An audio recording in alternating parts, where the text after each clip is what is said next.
What's up, YouTube?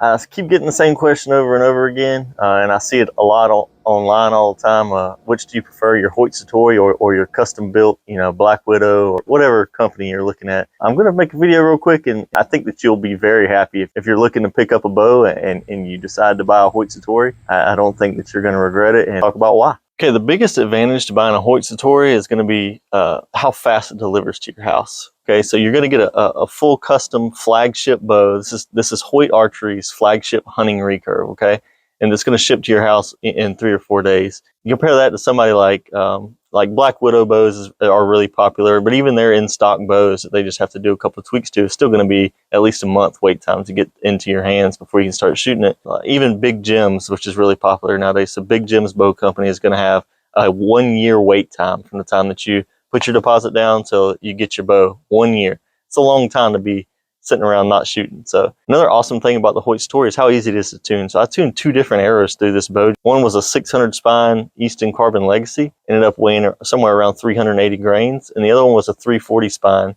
and it was like a spear. It was almost 700 grains. I got both of those arrows to bare shaft tune perfectly out of this bow. Another cool thing about this bow is it has what Hoyt calls a pivot block limb pocket, and it's going to allow you to string up your bow, loosen up your limb pocket stop screws, and pull your bow back a little bit, and it's going to align your limbs for you. It's going to make tuning your bow even easier because you don't have to get perfect alignment on your string. Let's talk some of the choices that you're going to have whenever you pick out a Hoyt Satori. So they have 3 different riser length options: a 17, a 19, and a 21. And with a combination of their short, medium, and long lengths, it's going to allow you to choose a bow anywhere from 58 inches to 66 inches. So if you choose a 17-inch riser, you're going to be able to go from 58 inches to 62 inches. Like the short limbs are going to be 58, the long limbs are going to be 62. The 19-inch riser is going to let you go from 60 to 64, and the 21-inch riser is going to let you go from 62 to 66. So you can basically pick out the combination of limbs and riser that you want and have anywhere from a 58-inch bow to a 66-inch bow. Your color choices for your riser is going to be buckskin, which is kind of like a flat dark earth color, a green, which they call it wilderness green, and then a blackout. So you basically have tan, green, and black. The colors of your limbs that you're going to be able to choose from is going to be blackout, real tree edge, Kuyu Verde, Optifade subalpine, which is actually, that's what I have, the Optifade elevated, or if you're going for more of the traditional wood look, they just have maple limbs also. A thing to consider is going to be what quiver should you use with your hunting bow. So if you're going to just use like a Selway slide-on or any kind of slide-on quiver, you can basically get whatever one you want, and you just want like a traditional take-off quiver that you can take off and hang in the tree when you get up there that uses the sight mounting holes. You have to get a 19 or a 21-inch riser because those are the only 2 that are drilled and tapped for sights. So the cool thing about all their risers is all 3 lengths are compatible with Hoyt's quivers. So you can choose their one-piece carbon light detachable quiver, which is what I prefer. It's kind of an expensive option, but it allows me to detach my quiver from my bow and hang it on my tree whenever I'm hunting. Or you can get their 2-piece design, which works just as well. If you've watched any of my videos, you know that I highly recommend at least owning one ILF rig. The cool thing about ILF bows is how easy it is to upgrade limbs. You can basically just unstring your bow, pull those limbs off without taking any screws out, pop another set of limbs on, and you can totally change your draw weight, the length of your bow. You can change all that in a matter of 30 seconds or so. And pretty much all limb manufacturers make limbs that are ILF compatible. One thing a lot of people don't know is that Earl Hoyt is the one who designed the ILF limb pocket. Now it's become the industry standard. So that's the cool thing about the ILF system. You can just buy a new set of limbs, throw them on, and try them out. And I actually just found a great set of used Yucca Salinga limbs I'm going to throw on this thing later today, and I'm going to do some speed testing with. So when I bought my Satori, I did a lot of shopping around, and I'm going to share with the place that I bought mine with you. If you look at Three Rivers Archery, Hoyt Satoris are going to be almost $900. I think they're going for like $899. There's a link I have in the description that's going to save you about $200, and it's going to be a hair over $700 for a brand new one, which is a great price. I tried the push AccuTune, but I couldn't get it to really work very well with my Hoyt Satori, so you may just want to use the included side plates and shims that come with the bow whenever you buy it.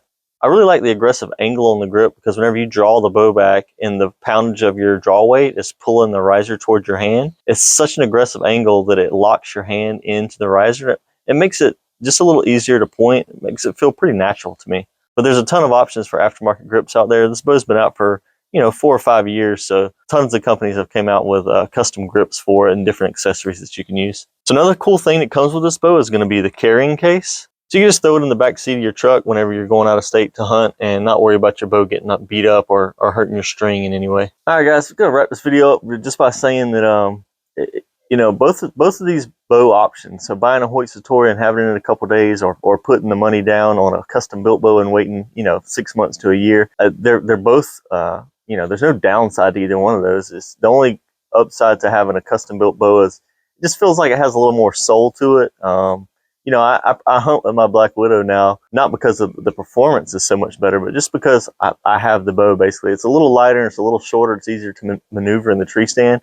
But if I would have went with with the short limbs on my Satori when I bought it, it would be the same 58-inch length on my bow. So that's not really the upside. I think the upside is just that I own it and I have it and I enjoy that bow.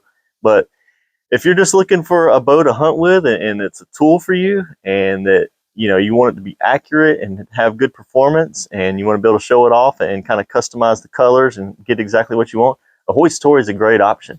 There's no downside to it. I don't regret buying mine at all. I still shoot it all the time, get great performance out of it. So, you know, basically what I'm going to tell you is you're not going to regret either decision that you make. But a Hoyt Satori is just, you know, there's a lot of things that you're going to get with it, and it's going to be a lot easier to tune than a lot of bows. And yeah, I think you're going to be very happy with it if you pick one up. So it's about all I have to say on it. I'm going to roll in some footage here. Also, I did some speed tests the other day. My Hoyt was the fastest bow. Now, you got to remember that it also is about a pound heavier than the other bows that I tested it with. But, you know, its performance is right up there with all the other bows that I own. So if you're looking at purchasing one, then go ahead and pull the trigger and get after it. Start shooting.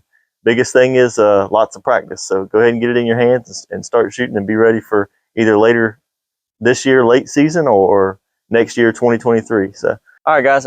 Another thing I wanted to add to this video, I just got done doing a limb comparison today. I tested 4 different grain weight arrows, all the way from 380 grains to 610.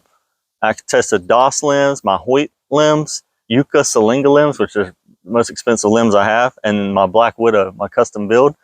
And my Hoyt by far was the fastest out of all these bows. Now, they also stacked a little more, like my 40-pound limbs at 28. Now I have them on a 17-inch riser, so it adds a little bit, where I was actually pulling 43.2 pounds at 28, and they stack to 45.2. So they stack about 2 pounds from 28 to 29. So they're not crazy, you know, they're not like terrible at the back. But if you compare that to my Yucca limbs, they're 1.7 pounds stacking. So they're a little smoother, but the Hoyt limbs, I would say, are very very good performance for what you're paying. I mean, you're getting them with your bow, and I don't think you would need to upgrade.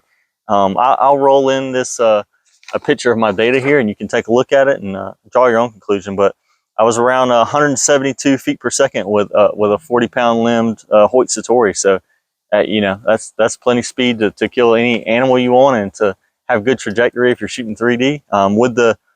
With a 380 grain light arrow, I was 194 feet per second. So that's pretty good speed out of a recurve. So I'll roll this footage in here. Hopefully you enjoyed the video. Like I said, check out my link in the description if you want to pick up a Hoyt Satori, and hope you guys enjoyed it. I'll see you guys next time. Bye-bye.